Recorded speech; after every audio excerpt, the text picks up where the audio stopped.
बहनों और भाइयों, ब्रज भूमि का भी अब नंबर आने वाला है।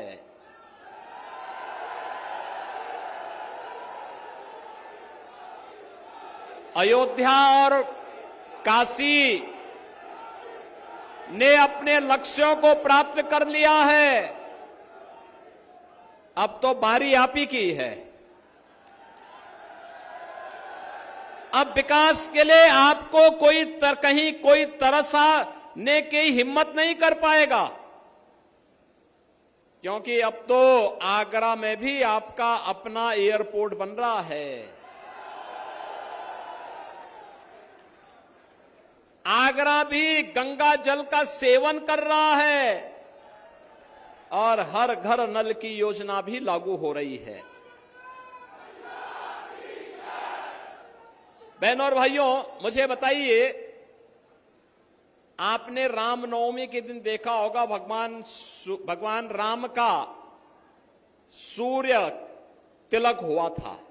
देखा ना? देखा ना? देखो, एक तरफ कांग्रेस थी, समाजवादी पार्टी थी, बहुजन समाजवादी पार्टी थी। राम जन्मभूमि के लिए हमसे कहते थे क्या प्रमाण है कि राम का जन्म अयोध्या में हुआ, ये लोग बोलते थे।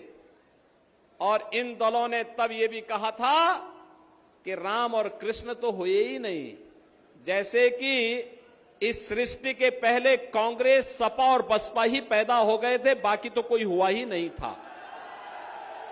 ऐसा दिखाने का प्रयास कर रहे थे। बहनों और भाइयों, वो तो मोदी जी का प्रताप है, इनका झूठ फेल हो गया और मोदी जी के कारण 500 वर्षों का इंतजार समाप्त करके अयोध्या में रामलला का फिर से प्रकटीकरण हो गया है। और अयोध्या में रामलला के भव्य मंदिर के शिलान्यास के लिए भी प्रधानमंत्री जी गए। प्राण प्रतिष्ठा के कार्यक्रम के लिए भी प्रधानमंत्री जी गए और उस दिन का भी उनका वह भावुक चित्र देखा होगा आप सबने, जब सूर्य तिलक होते हुए प्रधानमंत्री जी भले ही अयोध्या में नहीं थे, उनका मन अयोध्या में था कि हमारे रामलला का भव्य मंदिर बनने के बाद 500 वर्षों के बाद रामलला को अपनी ही जन्मभूमि पर अपना जन्मोत्सव मनाने का अवसर प्राप्त हुआ।